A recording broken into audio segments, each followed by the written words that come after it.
Hello, warriors. Welcome to the U Movement. I am B. I had a question posed to me this morning, and I promised I'd do the video for this because I know there's many others in the collective energy that are facing the same issues and energy. And the question was, what do I do to help me process through this feeling of a lack of love? Now, I'm not certain whether this individual is on a twin flame journey or is going through just a spiritual awakening. I want to differentiate those because there's differences between a spiritual awakening, a Kundalini awakening, and a twin flame journey.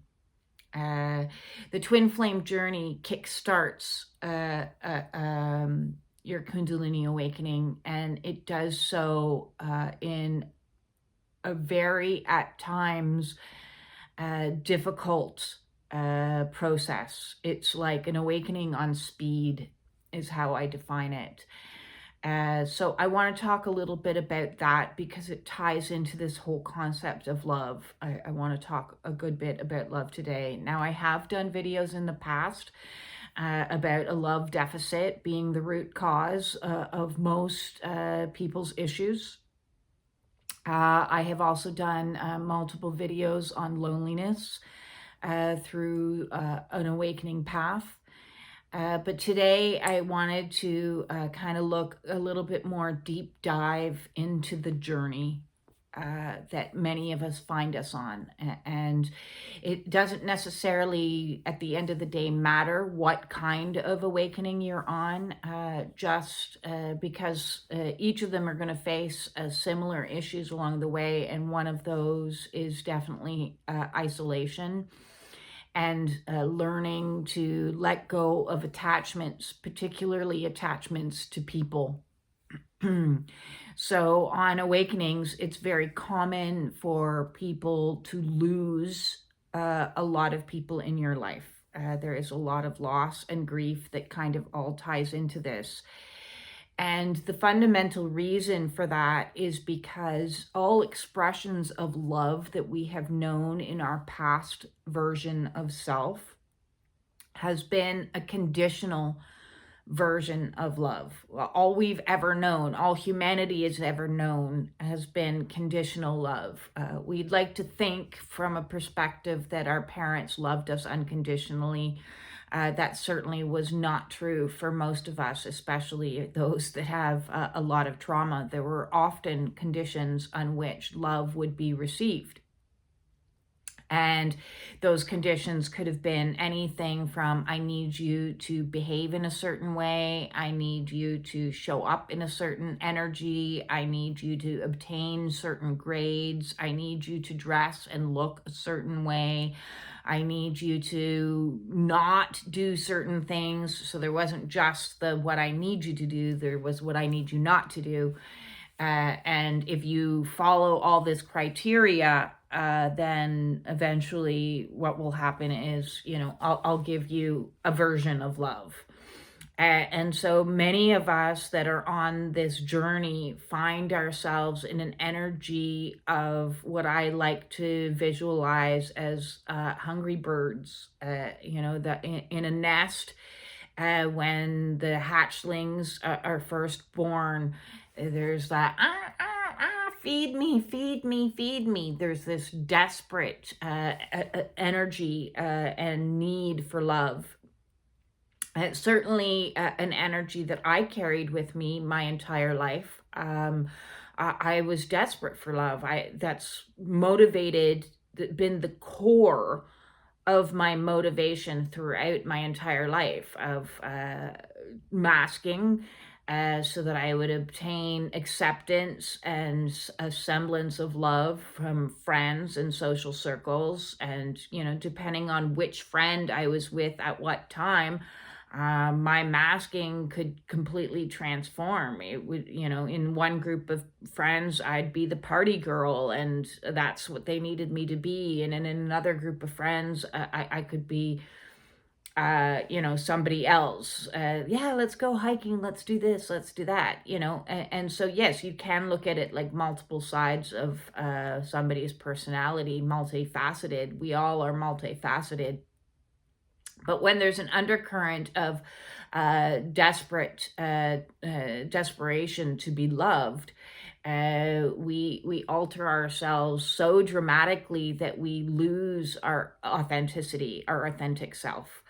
And that is a lesson that is pre-programmed into us from the time we are young. As I said, if we don't show up in certain energies, or we show up in the wrong energies, we risk getting ridiculed, we risk getting abandoned, we risk getting, put down, minimized, devalued, all of those types of energies. So we have now associated love with how we need to be.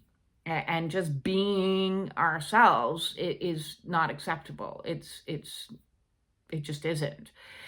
So when you are activated on an awakening, and I would like to talk about it a little bit from the perspective from the twin flame journey, because this activation is a very perplexing and difficult and overwhelming journey to find yourself on, because what happens is you meet somebody that resonates with you spiritually on an energy that you've never felt in your entire life before. You're like, wow, like this person, I know you, I feel you, I love you. I have, like, you see somebody in their highest and greatest energy, and you think, oh my God, this is perfection. This is a perfect fit. This is who I've been waiting for my entire life. This is what love is. And in a way, it is, because what comes with a real twin flame journey is a heart activation and then a Kundalini awakening. It triggers your Kundalini. If it doesn't trigger a Kundalini and a spiritual awakening, it is not a twin flame situation. That is an absolute. You need to have some sort of activation, and that sets off in motion an intense spiritual awakening, which is the process of purification, purging out everything that is not love in yourself. So this heart activation comes along, and it's like it opens your heart chakra, and you feel this outpouring of love, this unconditional love that you cannot stop. No matter how much you want to, your ego mind might be like, no, I've got my life happening. I'm doing this, I'm doing that. I this isn't what I want. I don't know why I have feelings for this person. Like I can remember at the beginning, because my catalyst that came in, I barely knew them. We didn't have a huge amount of basis for friendship, let alone a relationship. It was a professional situation. So there wasn't room for that. And so for me to have feelings that I couldn't control was beyond overwhelming. And there's a purpose for this, because when that activation comes and this flow of energy comes, it's to teach you unconditional love. And that means no conditions. That means not being around, not communicating, not this, not that, and still you feel love. You still feel the love that flows all the time. And that flowing of love extends out into everyone else. But first and foremost is learning to love yourself and to purify and clear out of you everything that's not loving, including how we are not loving to ourselves. So this activation happens, this heart opening happens, this love energy happens, and then separation happens and you're in isolation, encapsulated, feeling all these feelings, going through tremendous amounts of purges, tremendous amounts of grief, tremendous amounts of loneliness, tremendous, and I say the word tremendous repetitively because it's nothing that, unless you are on the journey, you can even begin to comprehend. Those that are on a Kundalini awakening have some understanding of it, but where regular Kundalini, spontaneous Kundalini, you don't have an outside source that you're like, oh, I'm thinking about this person, where you're going through a lot of the same things because you're both having a Kundalini. With the twin flame situation, in the back of your mind, you have this person that you can never forget. Like, it's impossible to stop thinking about them. It's impossible to stop loving them. And it's like a carrot that dangles, motivating you to continue on the healing path, because it is your healing journey. It is your return to self. It is your learning to take all that flow of energy that's pouring out of you and give it back to yourself, and learn to love the fuck out of yourself. And it's an arduous journey. It is very, very difficult. There are many days where a lot of the people that I work with, talk to me routinely about, I'm feeling such a pull, I'm feeling so much grief, I'm purging, and I go through it myself all the time. You're carrying on, everything's going fine, and then just an overwhelming, clenching heart. Oh my God, where's the love? I want the love. And the whole point of that is we are learning what it is to experience unconditional love.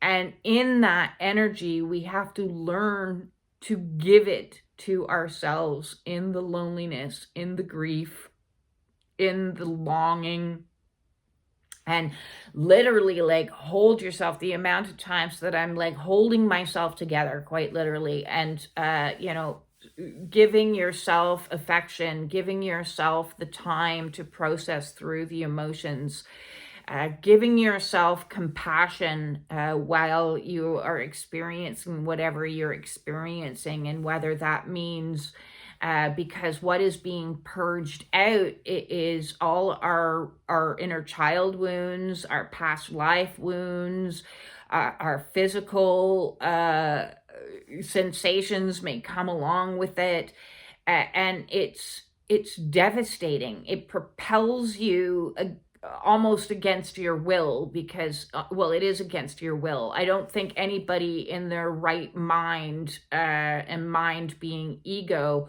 would ever voluntarily go through this process, because it's the destruction of mind and ego that wants to protect and use all the little games that we used to use, and use all the ploys, all the faces. And so I talked a little bit about masking. We go through life masking in attempts to get needs met.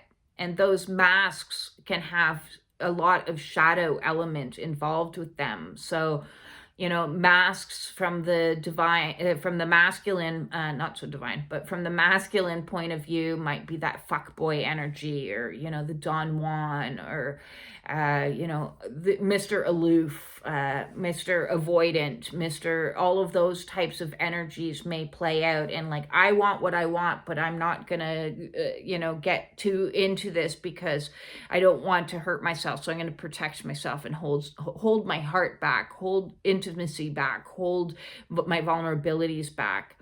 Equally, in a wounded feminine energy, you can have like the femme fatale that uses, sexual lure, like the black widow spider. If I'm gonna take what I need from you, and I'm not going to, I'm not gonna let you in to my heart, or other manipulative types of energies of, I'll give you this, but what I'm really wanting is that. Usually it's a sexual exchange. So wounded feminines use the sexualization of themselves to lure in an attempt to get love. And then men again use that sexual energy to toy and play with women, which in a sense is treating them no more than toys for their self masturbation, and that's not love. A lot of the way our culture is set up right now with hookup culture and dissolving relationships that are full of toxic behaviors and attitudes, none of that is love either. So this journey of awakening comes along and says, listen, these beliefs, these behaviors, these ideas are not in alignment with your highest and greatest good, with your soul. Your soul wants genuine connection. Your soul wants authenticity. Your soul wants vulnerability. Because in vulnerability there's humility, and in humility there is learning to combine with people in a loving way. So we are moving energetically out of the lower chakras, the root chakra and the sacral being, sex as physical pleasure, and the sacral as being, okay, this is all about pleasure and sensuality and this and that. And then the solar plexus of the power dynamic. Okay, we're in this relationship, but who's going to be top dog? Who loves who more? And because then I can be in power. If you're giving me my love, your love, and I'm withholding some, then I have power in this dynamic. And that's where the whole narcissistic empath playground comes into play. And then moving into heart energy is when we start to actually have genuine experiences of emotion and of love. And so what's happening is once this Kundalini is activated, it's pushing out these old beliefs and these old behaviors that are toxic, so that we can get into the heart space and experience what it is to experience unconditional love. And in that purging process, that purification process that goes on, it might propel you into spirit's going to put you in an isolation tank, because it's like, no, one, you need to detoxify, and so you're no good to anybody else while you're in this toxic energy. So for that reason, you need to learn to be in solitude. And while you're in solitude, you need to learn to start loving yourself and treating yourself with dignity, respect, with value, with worth, and see all of those things. Because where in the lower three chakras, we were in negotiations with people of, listen, I'll give you this if you can give me that. So you give me sexual pleasure and I want some validation. How about that? I need validation so that my ego feels a little bit better. So it was all negotiating out an exchange of energy. In the heart chakra, we're now no longer exchanging in that same way. It's no longer transactional, it's unconditional.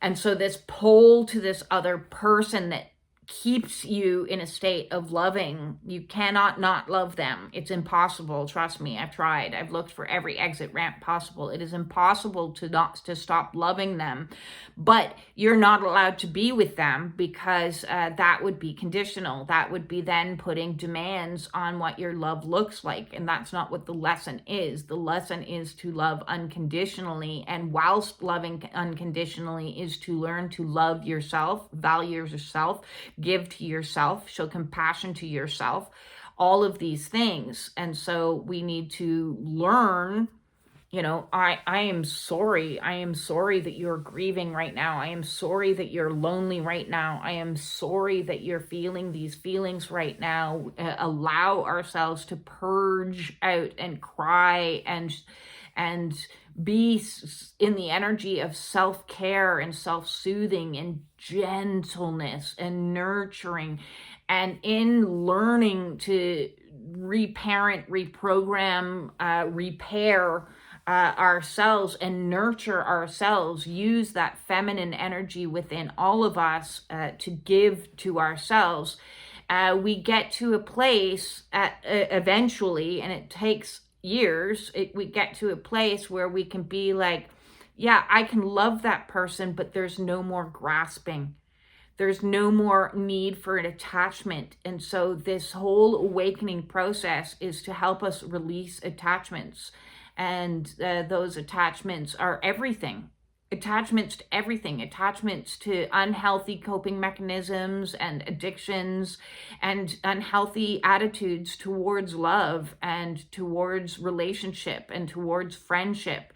And to say, hey, wait a second, I need to sit with myself in solitude, in isolation, so that I can identify and go into my own shadow and bring those things into the light, and love and understand and show forgiveness to myself for saying, I'm sorry for all the ways that I showed up in the world trying to get my needs met. I'm sorry for, the copious amounts of drinking that I used to do so that I could try to fit in. I'm sorry for the one night stands and the hoping that, oh, maybe he would be the one, I'm sorry for the holding on to dysfunctional relationships that were abusive and toxic because I was scared to be alone, and show ourselves forgiveness in the process of letting go of all the unhealthy expressions of love and learning how to be in an expression of healthy love. And healthy love isn't something that we see a lot of examples in our lives. We have passed down the legacy of what loving relationships look like, the paradigm of loving relationships through our parents or through society. And a lot of those examples were terrible. If you grew up in a household where there was divorce or abuse or manipulation or lack of empathy, emotional neglect, any of these types of energy, that's not love. So most of us have an example of what's not love. And then along comes your awakening or this triggering of a heart chakra activation that says, this is what divine love is. This is what divine love feels like. And it's scary as hell, to get out. What is this that I'm feeling? That I have no control over this. What is this? Just never stops. Why can't I not stop thinking about this person? I want to control this. I want to alter this. I want to change this. And the thing with divine love is the lesson is you can't. There is no run away or change or alter. There is what it is. And there's either learn to live with it and learn what its purpose is, as in it is a divine gift. It doesn't feel like a gift. It feels torturous when you're in the longing of, I want to be in somebody's arms. I want to have affection. I want to have validation. I want to have partnership. I want to.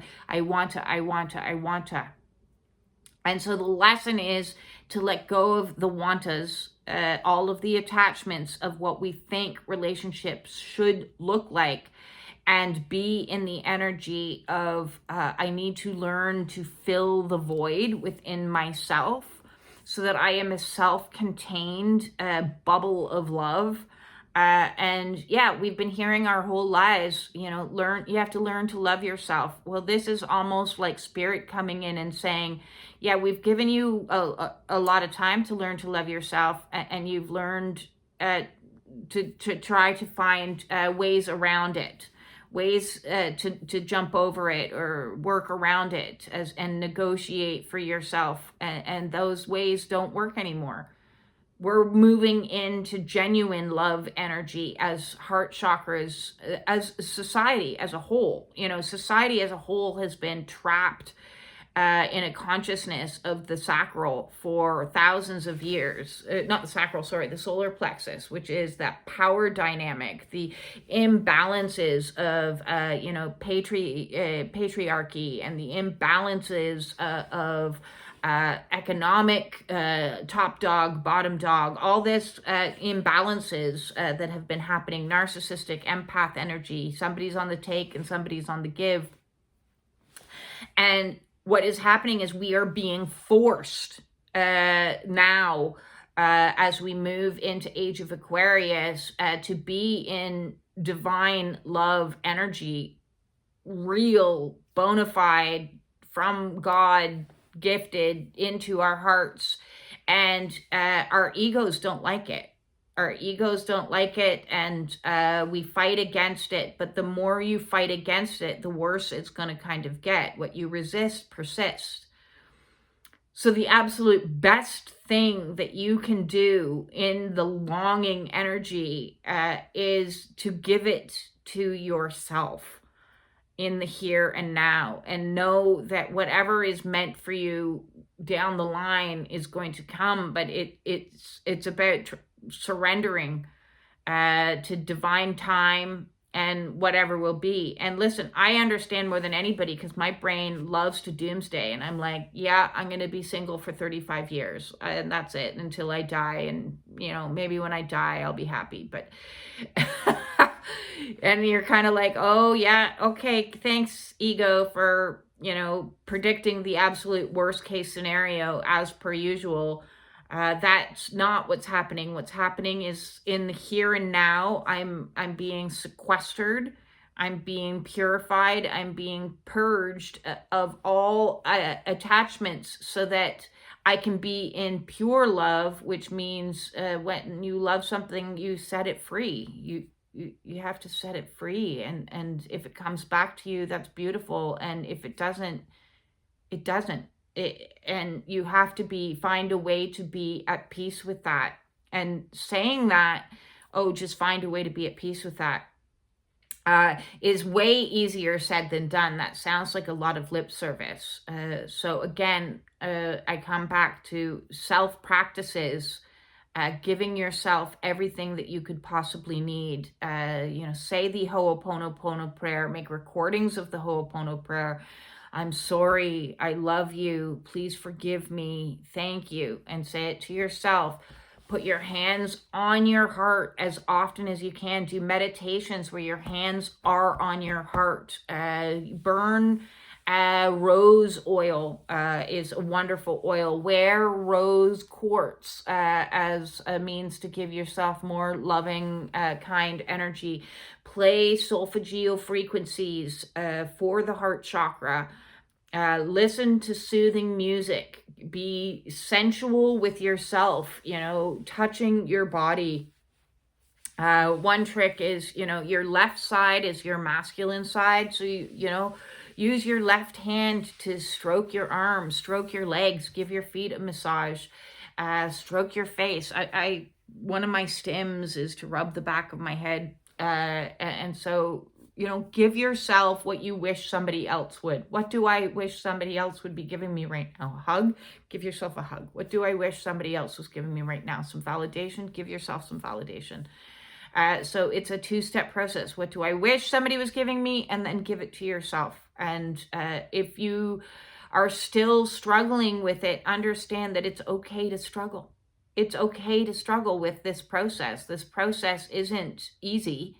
It's warrior work. It is profound warrior work, clearing out old beliefs and old attachments and old toxic behaviors, because those were familiar, those were comfortable, and that offered us a certain degree of, a love that was palatable, a love that we could define, a love that we could control.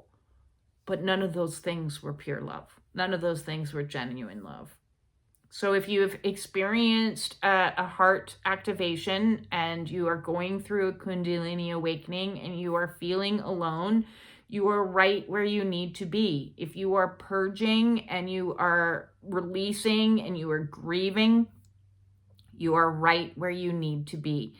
And if you are longing for your divine counterpart, that is normal, and it's okay. It does get better. You have to view it as each day gets a little bit easier. The more tears that you're shed and the more releases that you have, it gets easier and easier and easier. 3 years ago, I was an absolute mess.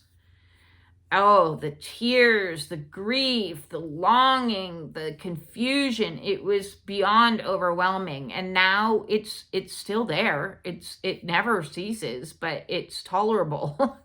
You know, some days are worse than other days, but it's for us. It is to teach us, and you have my utmost compassion and empathy if you are going through the longing for heart or love energy, and just know when the time is right, when you're no longer in that needy grasping energy, is when somebody will come in a divine partnership. Because as long, unfortunately, as we're in that needy little bird energy of give me, give me, give me, what you're attracting is energy that is codependent and could possibly put you in another karmic situation. And that's about the last thing I ever want to experience in my life.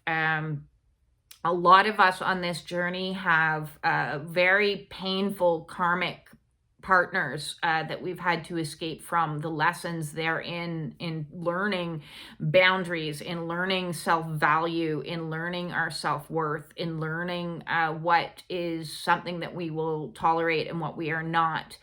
And so in this learning phase, in between toxic paradigms of relationships and healthy paradigms of relationship, there is isolation and loneliness. So it's totally normal to say, I'm just going to date me for a while, or date God and just sit with yourself. And so it's common. Don't feel like there's something wrong with you physically if you're feeling your sex drive completely bottom out. I've been celibate now for over 3 years, and that's, you know, that in itself was a difficult thing for me to come to terms with, because I'm still, you know, a youthful enough, as far as I'm concerned, woman that would like to have that experience.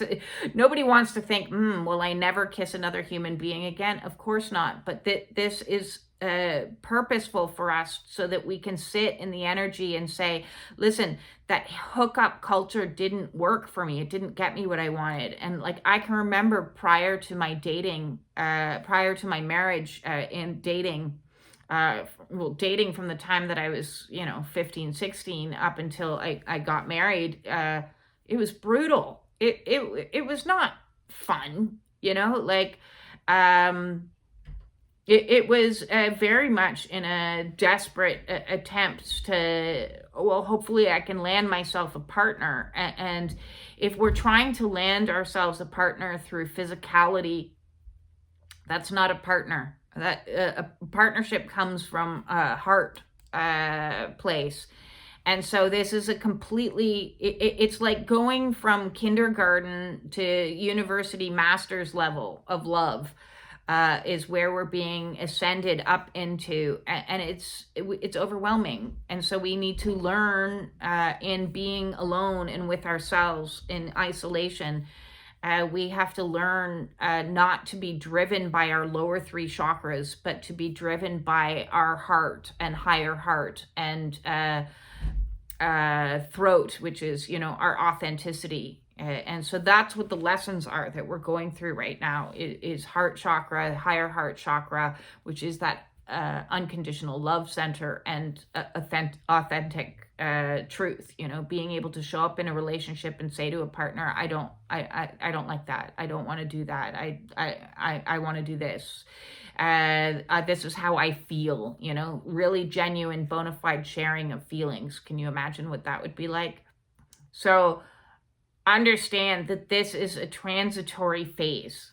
It's not going to last forever. It's the phase of reprogramming reprogramming everything you ever thought you knew about love, about relationship, and shutting down the old structures and the old paradigm of negotiations in relationship into a free-flowing energy of freedom within relationship, of free love and unconditional love. So I hope that helps.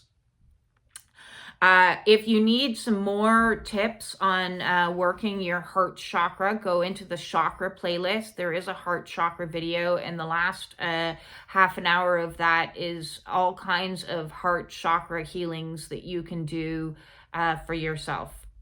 If you would like to book a one-on-one with me to discuss this feeling that you're going through, the pining, the aching, the longing, the crying, the grieving, everything else that comes along with this journey and the experience of heart activations, please feel free to set up a one-on-one with me. I would love to help walk you through this and hold space for you.